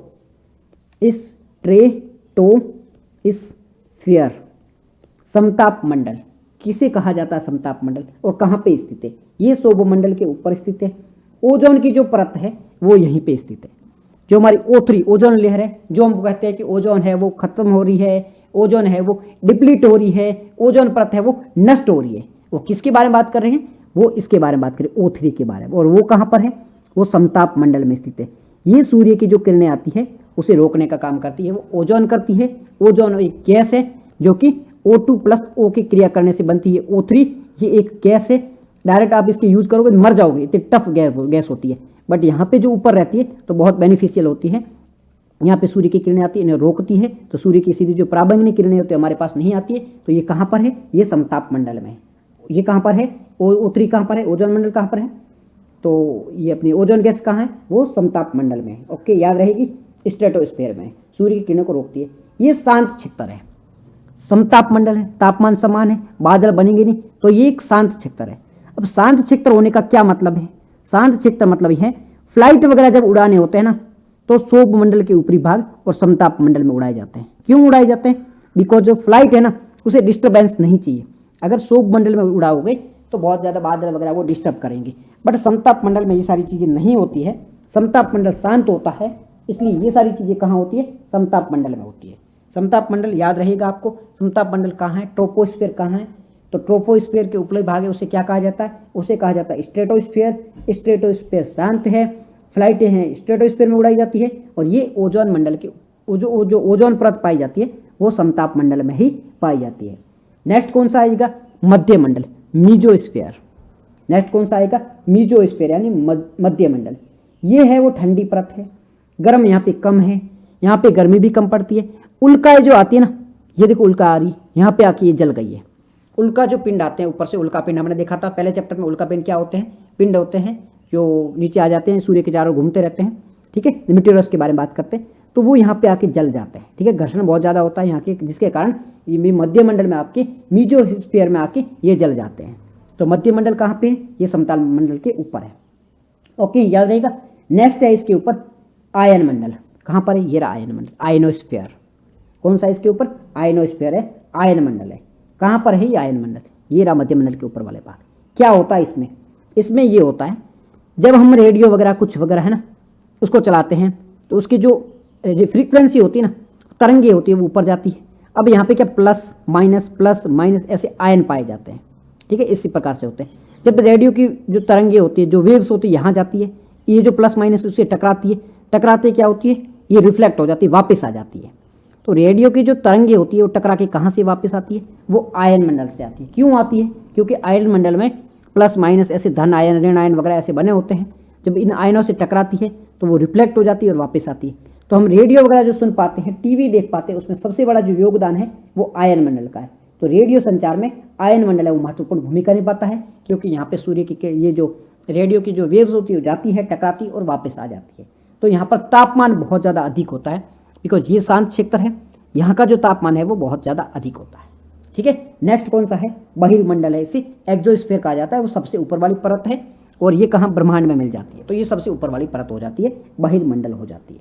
ओके, हाइट वगैरह इसकी क्या होती है? हाइट वगैरह देखो, वैसे तो कोई फर्क नहीं पड़ना किसकी कितनी हाइट है, क्या हाइट नहीं है, यूपीएससी इस सारी चीज़ें पूछता नहीं है कितने किलोमीटर में। बेसिक मान लेना 15 किलोमीटर में ये है, इसके ऊपर 50-60 किलोमीटर तक ये है, बाकी ऊपर ऊपर अनलिमिटेड टाइम तक है, ठीक है, चलता रहेगा। ओके, ये चीज़ आपको याद रखनी है, इतनी चीज़ याद रहेगी, यहाँ तक तो कोई दिक्कत नहीं होना चाहिए। कुछ पॉइंट आप और याद रखना, जैसे जैसे हम ऊंचाई पे जाते हैं, यूपीएससी इस प्रकार के क्वेश्चन पूछ सकता है, नोट बना के लिख लो कि जैसे जैसे हम ऊंचाई पे जाते हैं, ठीक है, तो वायु का जो घनत्व होता है वो कम होता है।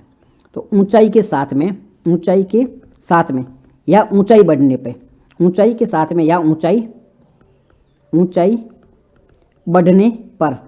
बढ़ने पर जो वायु का घनत्व होता है वायु का घनत्व होता है, यानी कि एयर की जो डेंसिटी होती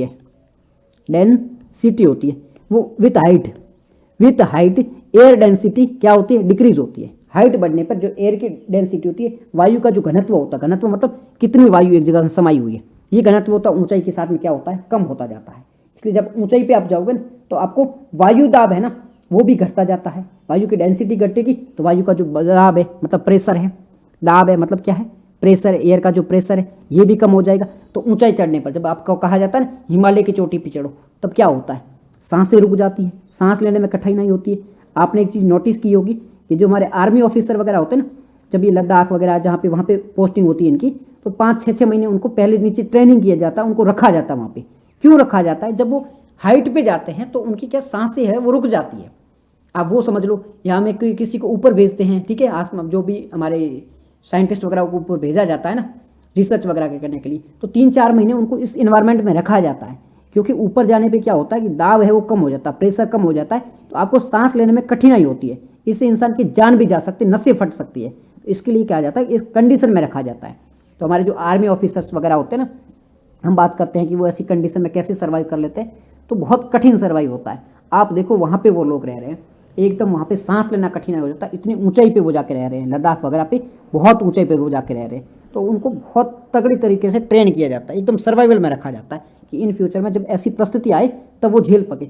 6 महीने के लिए कंटिन्यू उनको रखा जाता है, क्योंकि कभी भी ऊपर भेजना पड़ सकता है ना, जहाँ पे ऊंची ऊंची चोटियाँ वहाँ पे भी तो रक्षा कर रहे हैं, तो वहाँ भेजना पड़ सकता है। तो हाइट बढ़ने पे क्या होता है, दाब है वो कम हो जाता है, घनत्व भी कम होता जाता है, और ऊंचाई बढ़ने पे तापमान भी घटता है। तो तापमान घट रहा है, वायु दाब मतलब प्रेशर घट रहा है, और डेंसिटी है वायु की वो भी घट रही है, ठीक है। ये चीज़ आपको याद रहेगी, कोई दिक्कत नहीं होगी। ओके, अब वायु दाब का प्रवाह कैसे होता है? जब बात करते हैं एयर प्रेशर, इसका फ्लो कैसे होता है?